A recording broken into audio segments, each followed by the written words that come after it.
क्योंकि सुदामा चरित्र की कथा हमें सिखाती क्या है कि एक सुदामा एक मित्र के लिए भगवान सारे बंधनों को तोड़ रहे हैं। जिस आसन पर लक्ष्मी जी विराजमान रहती हैं, आज उसी आसन पर बिठाया है, लेटा दिया है और खुद चरण गवा रहे हैं अपने आसन पर, निज आसन पर।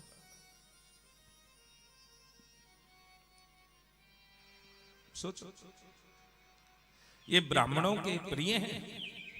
नहीं। ये मित्र का सम्मान कर रहे हैं? नहीं, ऐसा नहीं। तो फिर भगवान ऐसा कर क्यों रहे हैं? क्योंकि भगवान को केवल एक भाषा आती है, और वो भाषा कौन सी है? प्रियते अम्लया भक्त्या, निष्काम प्रेम। यदि तुम्हारा उनसे निष्काम प्रेम हो गया, वो रीझ जाएंगे। न जाने कौन से गुण पर दयानिधि रीझ जाते हैं। तो केवल एक गुण चाहिए, और वो गुण कौन सा है? प्रियते अम्लया भक्त्या। हरे रंदे विडंबन। तुझे कुछ और करने की आवश्यकता नहीं है। भगवान बता रहे हैं, कश्चित गुरुकुले वासं ब्रह्मणे स्मरसि नूयता। अरे तुम्हें याद है जब हम वहां गुरुजी के आश्रम पर पढ़ने के लिए गए? द्विजो विज्ञा विज्ञेयम तपसा परमाश्रिते। हाँ, सब याद है। ये सुने, सेवे सत्कर्म नाम साक्षात तुझा तेरी संभवा।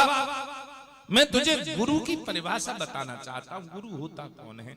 गुरु कहते किसे? पहला गुरु हमारे माता पिता होते हैं। क्यों होते हैं? क्योंकि यदि वो ना होते तो हम इस संसार में कैसे आते? तो पहले गुरु हैं हमारे माता और पिता, और दूसरे गुरु होते हैं जो हमारा उपनयन संस्कार करते हैं, यानी जो हमें शिक्षा इत्यादि देते हैं, वो दूसरे गुरु होते हैं। लेकिन तीसरे, यथाहम ज्ञान दो गुरु, यथाहम ज्ञान दो गुरहा। लेकिन तीसरा, जो मेरे ही निज स्वरूप का ध्यान बताता है। भगवान ने बड़ा अच्छा विभक्तिकरण किया है। जो मेरे निज स्वरूप का ध्यान बताता है, वो तीसरे प्रकार का गुरु होता है। वैसे तो मैं सभी की सेवा से प्रसन्न होता हूं। व्यक्ति को चाहिए कि अपने गुरु का, जो भी गुरु है, चाहे वो जन्म देने वाले माता पिता हैं, या उपनयन संस्कार करने वाले, शिक्षा देने वाले हैं, या फिर मेरे स्वरूप को बताने वाले हैं, ये तीनों गुरु की सेवा तो श्रेष्ठ है। लेकिन जो मेरे मंत्र को बताता है, मेरे स्वरूप को बताता है, मेरे ध्यान को बताता है, जो व्यक्ति उसे सेवा करने से संतुष्ट कर देता है, किससे? सेवा से, तो वो मुझे ही प्राप्त करता है, और मैं उससे सदैव प्रसन्न रहता हूं। जो अपने गुरु को प्रसन्न रखता है, भगवान कह रहे हैं, जो अपने गुरुदेव की सेवा सुषमा से संतुष्ट, तो भैया हमारा प्रथम कर्तव्य क्या है कि हमें अपने गुरुदेव को प्रसन्न रखना है, जिन्होंने हमें मंत्र दीक्षा दी। मंत्र दीक्षा जहां से मिली है, जिन गुरुदेव ने हम पर कृपा की है, हमें रास्ता बताया है कि किस रास्ते पर चलने से तेरा कल्याण होगा। भगवान कह रहे हैं, तुष्यम सर्वभूतात्मा गुरु शुश्रया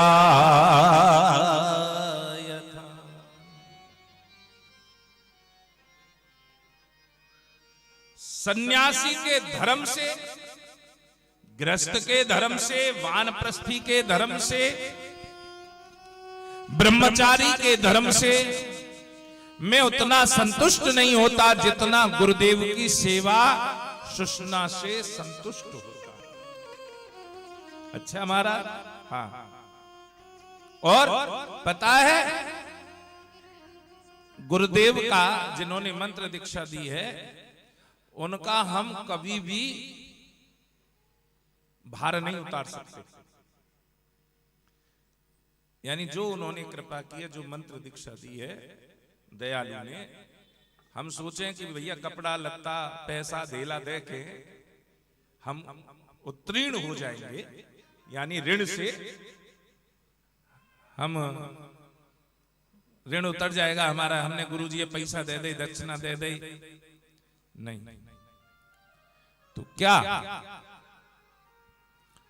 एतदेव हि साक्षाश्रय कर्तव्यम गुरु निष्कृतम् यदा वे विशुद्ध भावेन सर्वथा आत्मपर्णम गुरु।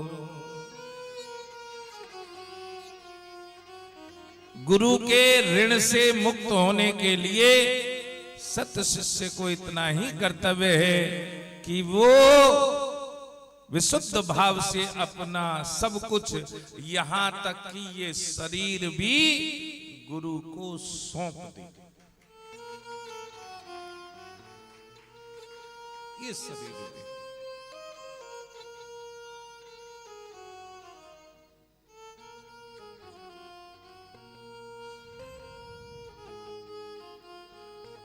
आप ध्यान रखें।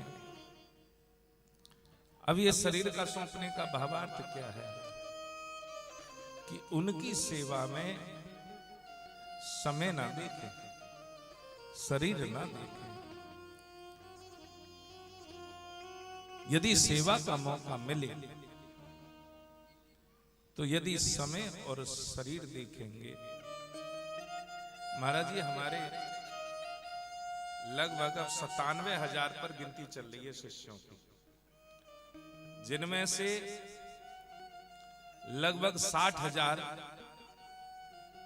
ठाकुर जी की शरण में जा चुके हैं, क्योंकि गांव के गांव शिष्य बनते थे और वृद्ध लोग दीक्षा लेते थे।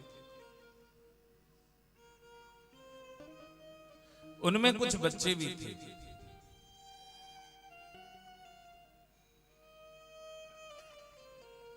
दो 2003 की एक घटना बता रहा हूं मैं अपने एक शिष्य की।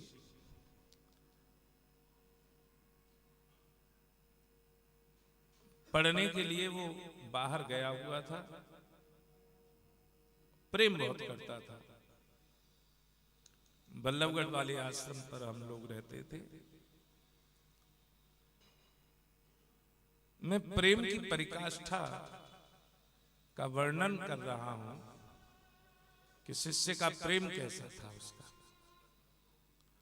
वो पढ़ता था नारनौल, बल्लभगढ़ और नारनौल में अंतर है, हरियाणा में ही है दोनों, लेकिन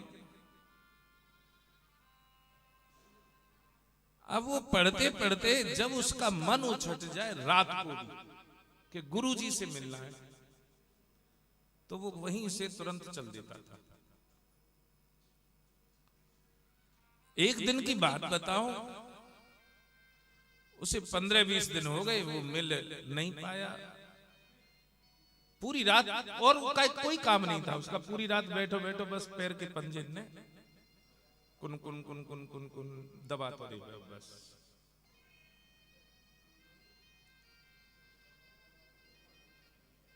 हमारे कैलाश शास्त्री की दीक्षा उसी बच्चे के साथ की है। तो वो पेपर छोड़कर भाग आया। अगले दिन उसका पेपर था, पेपर को छोड़कर भाग आया। सुबह सुबह 5 बजे और मेरे पास आके, मैं लेटा हुआ था, आके लिपट के रोया। मैंने कहा तेरा तो आज का पेपर था, तू कैसे आ गया? तो कहने लगा मेरे पर रुका नहीं गया, इसलिए मैं आ गया। मैं तो पागल हो गया है, पढ़ाई को छोड़कर आ गया। पढ़ाई को छोड़ के क्या आ गया? मैं कोई बात नहीं, 6 महीने बाद दोबारा सेमेस्टर आएगा तब दे दूंगा, लेकिन मेरे पर रुका नहीं गया। इतना प्रेम में बेहल, रोए जाए रोए जाए। मैंने कोई बात नहीं, चल आ गया तो आ गया। अब वो कहने लगा कि माताजी पिताजी जो थे उन्हें मत बताना कि मैं आया हुआ हूं। मैं ऐसे कैसे हो सकता है? वो आश्रम आएंगे तो उन्हें पता नहीं लगेगा कि तू आया हुआ है या नहीं आया हुआ है। तो कह देना कि मेरा पेपर ना कैंसिल हो गया है। मैंने कहा झूठ बुलवाएगा? नहीं नहीं, झूठ नहीं बुलवाऊंगा। आप कहोगे कि पेपर कैंसिल हो गया तो मुझे विश्वास है कि मेरा पेपर कैंसिल हो जाएगा, पोस्टपोन्ड हो जाएगा और वो आगे हो जाएगा।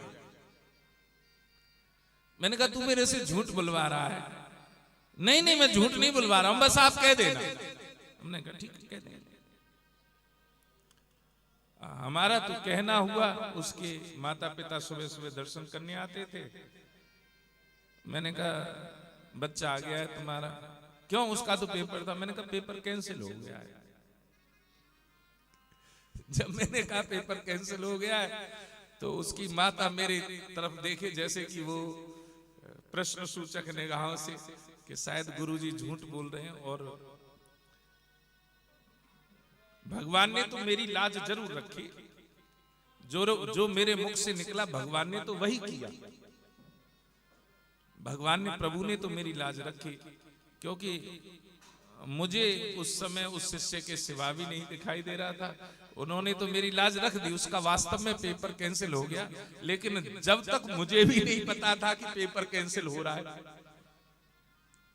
जैसे ही वो पेपर बंटने के लिए आया तो खबर आई कि पेपर लीक हो गया, इसलिए पेपर को पोस्टपोन किया जाता है। आज का पेपर कैंसिल है और वो अगली 20 तारीख को होगा।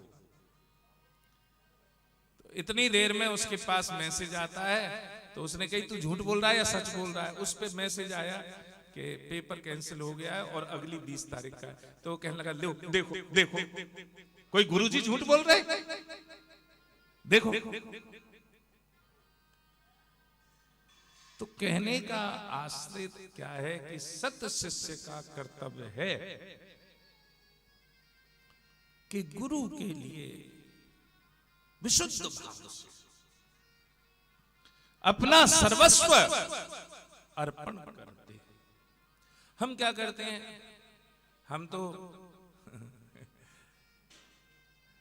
बहुत सी माताएं, बहुत सी भाई, बहुत सी बहना, बहुत से लाडले शिष्य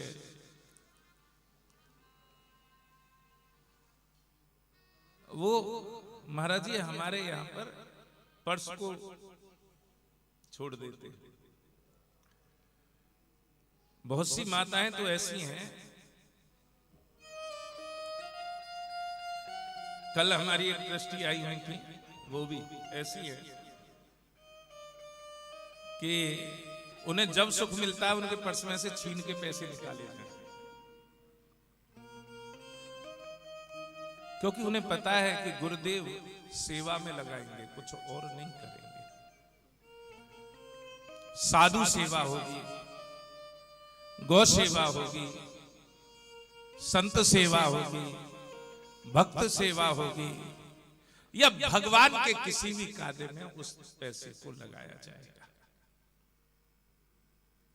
और हमारी महतारी तो यूं कहते, ये तो पैसे के दुश्मन है, कितना भी पैसा इधर से लाएंगे उधर कर देंगे। हमारी एक ट्रस्टी है, वो कहने लगी एक दिन, वो क्योंकि प्रेम से, ऐसे नहीं कि उनके अंदर दुराभाव है, वो कहने लगी कि पता ना तुम्हें कहा पैसा से परेशानी है क्या? मैं क्यों, क्या हुआ? इतना पैसा इकट्ठा करते हैं और एक भंडारे में उड़ा देते हैं, और फिर तीसरे चौथे दिन सुनने को फिर मिलता है कि मन कर रहा है भंडारा करूंगा। तो तुम्हें कोई परेशानी है क्या पैसे से?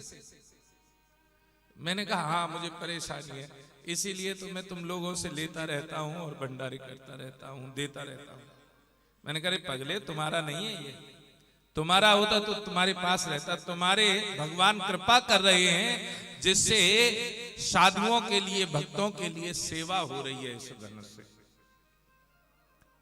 तो हमारे बहुत से ऐसे शिष्य हैं जो अपने पर्स तक भी जब आएंगे तो मेरे पास रख देंगे और फिर मेरा मन करेगा मैं उतने निकाल लेता हूं। मैं कभी किसी शिष्य से पूछता भी नहीं, उन शिष्यों से मैंने कभी नहीं पूछा है कि मैं कितने पैसे निकाल रहा हूं। मुझे जितने निकालने उतने निकाल लेता हूं और निकालने के बाद कह देता हूं मैंने इतने पैसे तुम्हारे पर्स से निकाल लिए हैं। तो वो दूसरा व्यक्ति भी चिढ़ाने के लिए मुझसे कहता है मुझे पता ही तुम मेरे पर्स में तो निकाले हो, या नहीं मैंने दूसरों पर्स पहले बना रखा, अब या मैं तो नहीं दूंगी या इसमें से नहीं दूंगी। या कहने का मतलब क्या है, वो निकाल लिए तो निकाल लिए, अभी मेरे पास और भी है, चाहिए तो ले लेना, और फिर मुझे कहीं पैसे अब नहीं दूंगी, मैंने अलग रख रखे अब नहीं दूंगी। और महाराज जी फिर उसके बावजूद भी संत सेवा में फिर शुरू हो जाते हैं। तो ये मन के भाव हैं। शिष्य उसी को कहा गया है जो अपना सर्वस्व अर्पण कर दे, संलग्न होकर सेवा में लगा रहे, उसे न दिन की चिंता हो न रात की चिंता हो।